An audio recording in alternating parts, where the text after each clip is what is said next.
My guest in the studio, Alex Nicol. Welcome. Welcome to Radio Fremantle.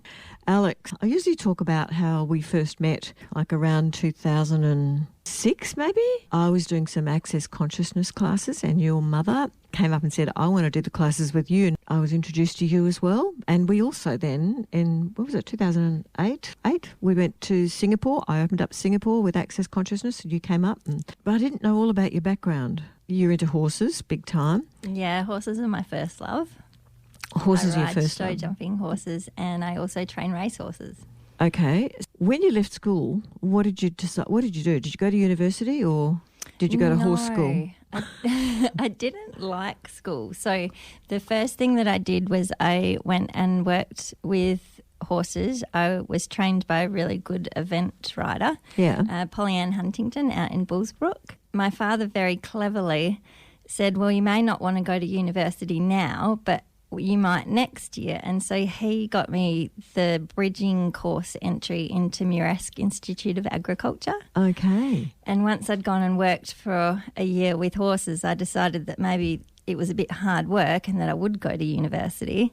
And so then I went to Muresk and I did my Bachelor of Agribusiness Marketing and graduated with first class honours. And then what did you use that for? Yeah, so then my first job out of uni was working for the grain pool. I was the Lupin marketing officer. So that was my introduction to the corporate world. The Lupin.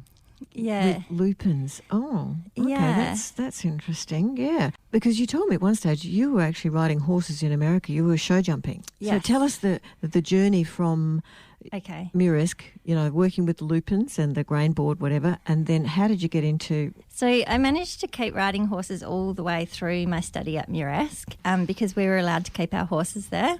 Great. Yeah, and then while I was working at the grain pool, I was also still riding the show jumpers. I just managed to balance the two things as much as I could. And how did you get to go to America? Like, what happened there?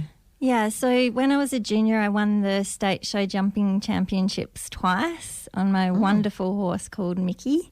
Yeah. Yeah, he was incredible, and he set me up to be really successful with my show jumping.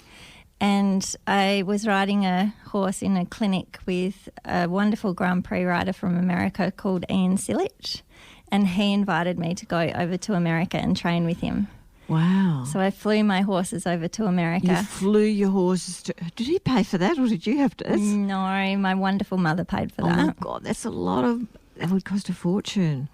Wow, what an experience, though. And what states were you in when you were... We spent 6 months in Ocala, which is south of Orlando in Florida. Mm-hmm. And then when it was getting too hot there, we would go up to Warrenton, which is just out of Washington in Virginia. Yeah. And we had an incredible tour. Like, there was 2 big horse trucks that took the team of horses, and the nanny's caravan and the golf carts and everything would go on the road, and we'd stop in Raleigh, North Carolina halfway and do a 5-week show there. So it was just wonderful. I had the best time. So how many years did you do in America? 3 years. No, okay. I was lucky, and I had my father had got me a British passport, and I also had my Australian passport. So then you came back to Australia. What year were you talking when you're back here? It was the year that I broke my leg. So I was riding in Lexington and I had an awful accident on my wonderful little mare and broke my leg. So that brought me home to do some intensive rehab before I went back and started competing again. So I rode in England for 12 months, and then I went to America and I was there for 3 years. And so I went to England with my great friend Shelley Hammersley, and that was in 2001. So we're talking like 2002 to 2005. Right. So you're very well experienced. And when I met you, you were actually working at Noblewood, a little place up in Gidgee, not a little place, a beautiful place up in Gidgegannup. Yeah, Noblewood Park, Holsteiner stud. We did a lot of this Access Consciousness classes together. And then what happened? How did you transition then? Let's segue into what we're here to talk about today, which we haven't mentioned yet. Politics. How did you get into politics and then Windturbines? So let's start with what made you get into politics. Yeah, I hadn't had anything to do with the government. My dad whinged a lot when he was watching television, and that was about the only exposure that I'd had to government process. Mm-hmm. But it was actually through my boyfriend from Muresk at the time, Robbie Adams. His mother Judith Adams was a senator for WA, and I was speaking to him one day and he said, "Oh, come and work for Mum." And so off I went, and it was a very steep learning curve to learn how the federal government works and how the Senate works in particular. And were you living in Perth at that time, or? I was, yeah. Yeah, okay.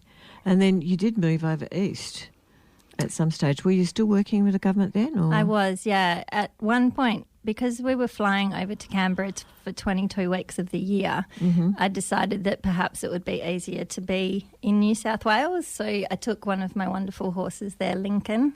Oh, Lincoln. Yeah, I was kind of bi-coastal for a while between Perth and Canberra. Okay. So then you've worked for a few other senators as well? Yeah, so I started working for Judith Adams, and the first project that she got me to work on was the first wind turbine inquiry. Okay. Because her hometown was Kojonup. They wanted to put wind turbines in Kojonup. So she pulled me to one side and said, "I want you to have a look at this inquiry." And that was it. Off I went. A lot of people have seen an interview with Michael Gray Griffith, who interviewed you about wind turbines. It was only about a week after your mother had died, actually, wasn't it? Yeah, Not long ago. It went viral. Yeah. Everybody had a look at it. So tell us a bit more about this wind turbines. Like you talked about, there was just so much in the wind turbine thingy. One was about the cost that the farmers get. Yes. And that's changed since you first had your first interview, so you found out more information, didn't you? So tell us a bit about what about that was. What happens with...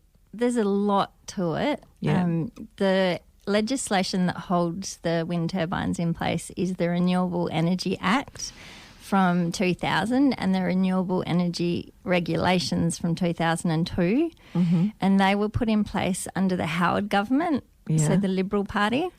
And I was working for the Liberal Party. So it was a really intense time.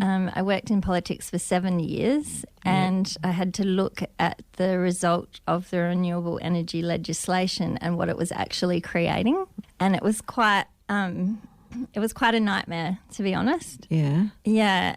So the renewable energy legislation legislates that anyone that builds a wind farm, for every turbine that they build, depending on the size of the turbine, they're paid between $600,000 and $1 million per year per turbine in subsidy alone. And is that still? Yes, that's current and increasing. Current. It's legislated to increase. The farmers also get paid, don't they, for... Yeah, so the farmers are paid a lease payment for hosting the turbines on their farm. And in so doing, when they're paid that lease payment, they take on the liability of the turbine. So what does that mean? If the turbine catches on fire, and unfortunately it happens a lot, and if it happens during harvest time or during the dry season, then a fire in the country can be quite devastating. Yeah. And it means that the landowner is responsible for the damage caused by the turbine. If the neighbours' fences are burnt down and their stock is lost, then the farmer that hosts the turbines, as the landowner, is responsible for the damages. And they're wanting to get more and more. And also, did you also work on what's the lifespan of a wind turbine? That's a good question. I don't know off the top of my head, but I do know that the wind turbine companies will actually have gone bust by the time it comes to decommissioning, and a lot of times the turbines are just left standing and rusting on the property. Because I've seen that they can't recycle them at all. They're bigger than the wingspan of a Boeing 707, aren't they, each one? I think it was bigger than the MCG, if I recall correctly. What? So the tower can be...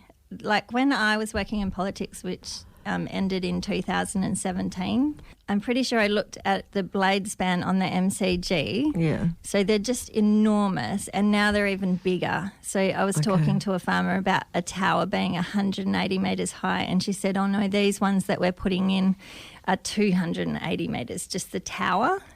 Okay. And then you've got the blade span on top of that, as big as the MCG. Yeah. Is it true that you have to use diesel power or coal-fired power to actually... Is it coal-fired power or is it diesel? But it's referred to as base load power. Base load. So coal can create base load power, which is a steady stream of power. So it's a steady supply into the electricity grid. Yeah. And what happens, because wind is so intermittent and unreliable, when it hits the grid has to be able to balance it or it destabilises. So what happens is the coal-fired power stations can't ramp up and down. They can only let steam off. So you're not actually reducing the amount of coal burnt. You're just letting steam off. So they don't actually reduce emissions at all. Do those turbines turn around by themselves, or do you have to get like a lawnmower? You've got to pull a string until you get it going. What happens? It's quite hard to get your head around. But what I just said then with wind turbines not reducing emissions, that is the objective of the Renewable Energy Electricity Act. The objective of the Act is to reduce the emissions. So if they don't reduce emissions, then they don't fulfil the objective of the legislation. Therefore, the legislation should be scrapped. Pretty much saying wind turbines don't work. Correct. Okay. So what's an alternative to that? I tend to stay away from solar because that's not my area of expertise. But the good thing about solar panels is they produce the energy where it's required. That's a big plus, but it's also a system that can be rorted. When you put your solar panels in, the government pays you 7 years of credit in advance. It's a complicated system, but it's nowhere near as evil and corrupt and big as the wind industry. So I did hear you on a second interview with Michael Griffith, something about people who've actually got shares in wind turbines, or would you rather not talk about that? It's a really You don't have to mention names, you can just mention. Okay. Yeah. It's a really big topic to get your head around, but essentially to pay that $500,000 to $1 million per turbine per year in subsidy, that's coming out of our electricity bill. So it's not just paid by taxpayers, it's every household, school, hospital, you name it, you're paying for it in your electricity bill. And it's to the tune of $536 per year per household. The average number of households in Australia is 10.9 million. If you times 10.9 million by $536 per year, that's $58 billion. That's being paid to wind turbines as a subsidy, and it's all going offshore. So it's effectively a reaming of the Australian economy to offshore interests. So is that people who own or who build do they build those in Australia or they bring them in? Do you know? When we first started putting wind farms in, there was a construction company in Portland, but that got closed down quite early on. It's in Victoria. Victoria, okay. Lot to absorb. Alex, you mentioned a book. What was that called? Pigs? Yeah, there's a book called Pigs in the Trough by Adam Schwab, and it was written in 2010. It's basically about the history of wind turbines in Australia and how the whole system is being rorted for money. And I have heard you allude to that. So there's actually might be quite a lot of people who hold themselves up in the community who probably have shares in wind turbines. Unfortunately, most people don't actually know that they have shares in wind turbines, but it's through our union super funds. So if you're paying membership to your union, those union super funds are heavily invested in wind turbines. Okay, so where else are we going to go? Let's talk a bit more about access consciousness. Okay. This is a very different switch from wind turbines. It's a big track change. I know. Yeah, so with access consciousness, we've been doing is bringing the world to be more conscious. Yeah. And basically we all have limitations in place, and those limitations can be lifted through a body process called access bars, which I think you might have been the first person to run my bars now that you mention it. Maybe that was it. Was at Shelley's up 17 in Gidgee. years ago. Yeah. Amazing. Oh, really? Thank you, Mary-Lou. You're quite welcome. Oh, that was an incredible experience. So what about you? When you first was asked by Michael Griffith to talk about wind turbines, how did you feel about that? Were you a little bit concerned about What was going through your mind? I was very nervous about my interview with Michael. Yeah.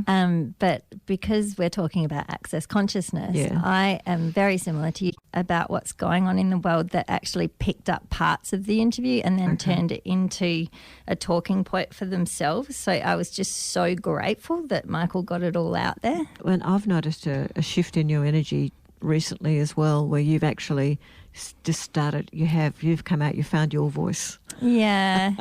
You did mention when my mother passed away, and I loved her very much. Mm-hmm. And because she was ill, she was a sitting duck target for anyone that wanted to hurt me. So now that she's gone, I'm much braver in speaking out about the corruption in the government. Well, that can be very challenging because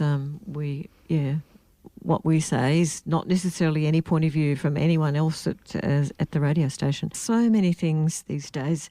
I wonder about the planet and where we're going and, what else is happening. And my guest in the studio, Alex Nicol, she's been talking to us about her show jumping, about her 7 years in politics where she was asked to look at the wind turbines, and she's got so much information on that. Bit of a whistleblower, Alex. Thank you. Yeah. Thank you. That's it. Yeah. So you were saying that had you not done some of this access stuff, you wouldn't have had the guts to get out and do it. So that's some correct. of the tools that you have with access are asking the question, is it a contribution to me and my body to talk about this? Is that one of the questions you might have asked? Because I ask that all the time. Yeah, that's a beautiful question to ask for anything that you're considering doing. Yeah. For sure. Yeah. And the first time that I was called a whistleblower, I wasn't really sure about the term, and I was thinking about it, and I was like, yeah, I am talking about what's going on in the government and how corrupt the wind industry is, but all of this information is public. There is nothing hidden about any of this. Like the legislation is public, all of the proceedings of the 2 wind turbine inquiries, the Senate inquiries, it's all public. Where but do it does people find require a huge amount of research. Like it took me 7 years to get my head around like the ingenious scheme that they have.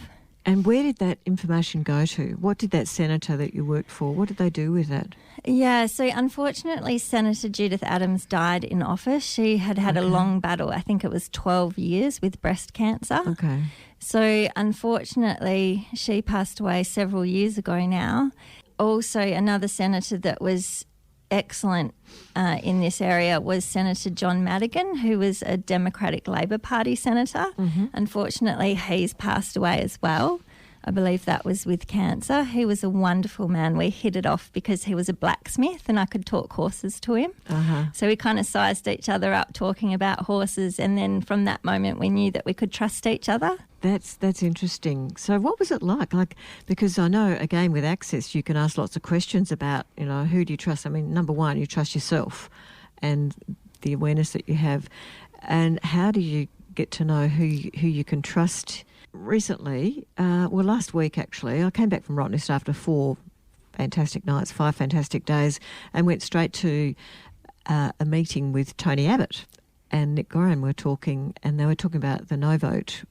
Somebody said to me, "Oh, I thought you wouldn't have liked Tony Abbott. Why would you go and see him?" And I said, "Well, actually, a friend of mine, Alex Nicol, mentioned that he was one of the good guys in politics. Yeah, and yet he was given a bad rap by the press."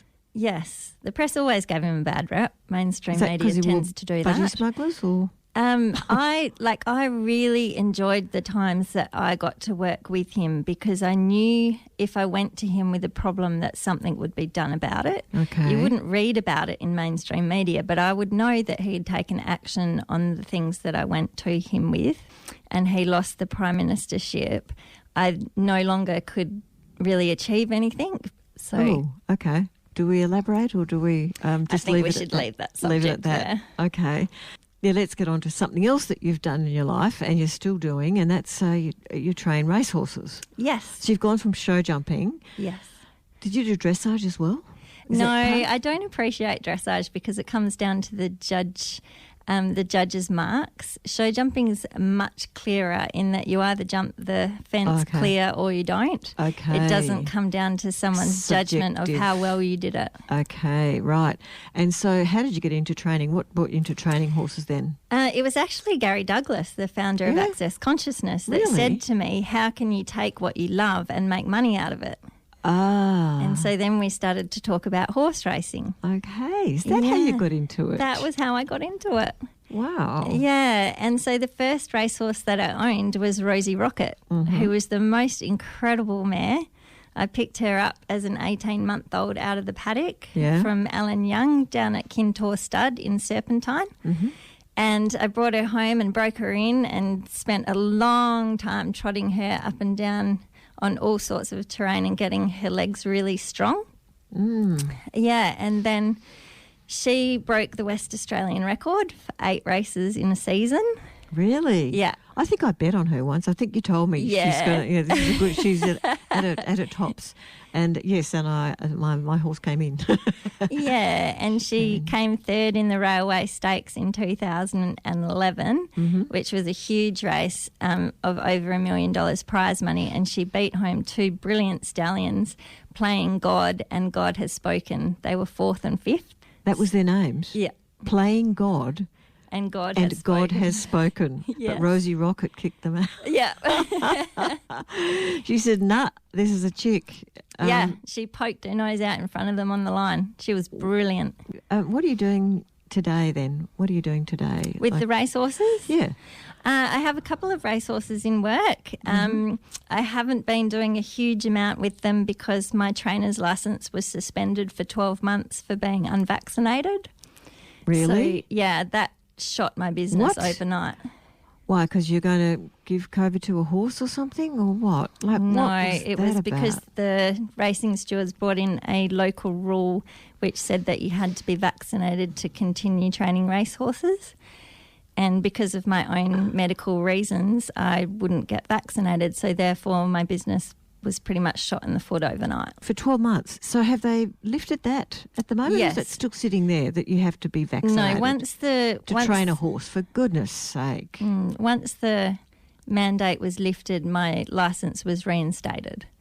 But after 12 months of not being able to train racehorses, which was my business, you can imagine things were pretty different for me. I had to go from training racehorses to riding breakers, which is from the top of the ladder to the bottom of the ladder. Oh, that's pretty tough. Virtually overnight. And pretty much you fell off a few times, did you? Yeah. I remember you calling me saying I've fallen off a horse. You're breaking in horses. That takes a huge skill. Not many people could do that, surely. I unfortunately had quite a few injuries. I was concussed. I got kicked in the arm.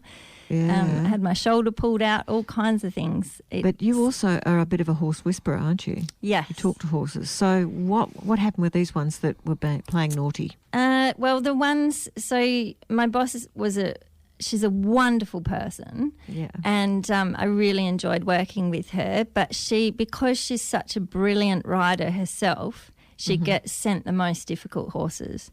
So we get sent really spoilt dressage horses that have never been trained correctly. And a dressage, so you're breaking in a dressage horse. What is dressage then? I thought that was where you... I like to think of it as dancing. Depending on who you're watching, it can be dancing or it can be not pleasant to watch. Yeah, we were breaking in young dressage horses. And because my boss is such an incredibly skilled rider, she gets sent really difficult horses. And she's also sent retrainers, and retrainers are literally the most difficult because usually what's happened is they've gone away to be broken in by somebody else and then they've gone home and they've got away with naughty behaviour and then they get sent to us. Wow. So it's an extremely dangerous skill, breaking in and retraining the horses. And you're still doing that, or you? I do, yeah. Yeah, and you're teaching as well, so you teach.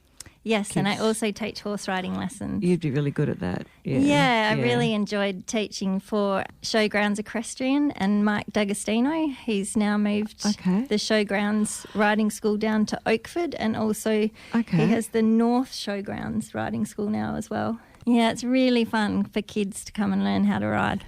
Yeah, and you'd be really good with it because you tune into what's really happening to the horse and what's happening to the child. And tell us a bit about how, horses are very healing creatures, aren't they? They're incredibly Tell us a bit healing about creatures. What that is. And they know your emotions, they tune in. Have you got any little stories you could tell us about that? I'll let you have a think about it, but I'm sure there's something that'll come to your mind. Yeah, they're always because they're prey animals, they're always in tune with their environment and what's going on around them, much more so than we are. And their response time is much faster. So they have big ears that can hear in every direction because if there's danger, they'll hear it coming. Their response time is 0.12 of a second, and our response time is 0.46 of a second. So a horse will spook from underneath you at danger almost before you can respond. Oh, so if there's a snake or something like that. Yes. And would that be one of the reasons why they would buck and you'd be off or? Well, that's different now. There are naughty horses. Oh, okay. Yeah. Some of them are really sweet and kind and some of them are just plain naughty. Okay. Yeah. And you can't spank them on the bottom or anything like that. No, well, you can't spank anyone these days. You can spank a horse, but it's not something that I do because you've got to be able to stay on it after you've spanked it, which is questionable. Yeah. And, it's not something that I ever do. I don't believe that there's any excuse for cruelty to animals. It usually means that there is a training problem and that problem needs to be addressed. Okay. When you talked about the hearing with animals, I saw something, I don't know if you posted or someone else did, getting back to wind turbines, where these animals were running in a paddock. Yes. And then... That was horses running away from a turbine that exploded.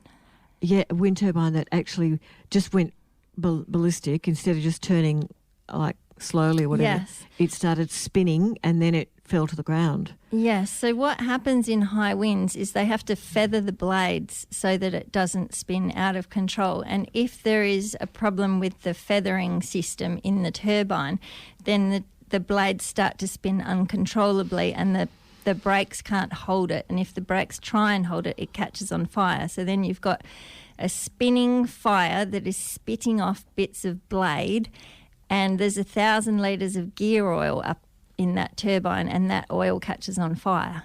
Is that it? And then I saw another thing on YouTube somewhere about one of the turbines. How many litres of oil? And they have 1,000 litres of oil. 1,000 litres of oil every turbine. That's the gear oil. They also have hydraulic oil, but I'm not sure how much that is. And so the hydraulic oil obviously comes from the ground. And how many? I think it's every 7 years they have to replace that. 1,000 litres? Or is it? Yeah, we're getting into the mechanics of turbines here, which isn't my specialty. Okay. My understanding is the politics of turbines. They definitely catch on fire. It's definitely particularly dangerous, and that's why I brought up the liability belonging to the landowner. Okay. I wouldn't like to be below one. I remember when I was down at Esperance, this is going back years ago, I felt sick standing underneath one of those things. And, I'm very sensitive to energy. And if I'm feeling sick around that, then, animals, the earth, I don't know. Yeah, you don't want to be anywhere near them. What happens is as the blade passes the tower, there is a sound wave coupled with a seismic vibration that comes out from the turbine, and depending on the topography of the soil, the topography of the land and the makeup of the soil depends on how far that seismic vibration can travel. And the farmhouses around the turbines act as acoustic resonances. The buildings act as acoustic resonances. Wow. And, you don't want to be anywhere near the things. The one that you visited in Esperance, I think it's called the 10 Mile Wind Farm, which has actually been decommissioned now. Oh, has it? Oh. Yeah, but that was a really small turbine. Was it? It was huge. Yeah. So if my memory is correct, they were only 600 kilowatts and now they're building 5 megawatts. So they're enormous. Well, it was big. It was big, yeah. And I remember when I was travelling through France a few years back, and then also I was travelling from Copenhagen to Sweden, and they're all in the ocean. Yeah, unfortunately everyone thinks that they can reduce emissions and thereby save us from climate change. But in fact, the opposite is true. They don't reduce emissions. Unfortunately, there was one wind farm where 60 hectares of old growth forest was cleared to get the blades in on the back of the trucks. And that old growth forest had a population of koalas in it that were chlamydia free. Oh, no. So there's been all kinds of horrendous things that happen because of the air pressure changes near the turbines when they're turning. The air pressure changes actually kill all of the bats in the area. And then the birds of prey, the eagles and such, come in to get the dead bats and get killed by the blades. Oh. So they're actually an environmental nightmare. Gosh, thanks, Alex. You were listening to an interview that was recorded at Radio Fremantle 107.9 FM in Western Australia with Mary-Lucille Baker interviewing Alex Nicol on wind turbines, and also we talked about her horse training, access consciousness, and how does it get any better than this?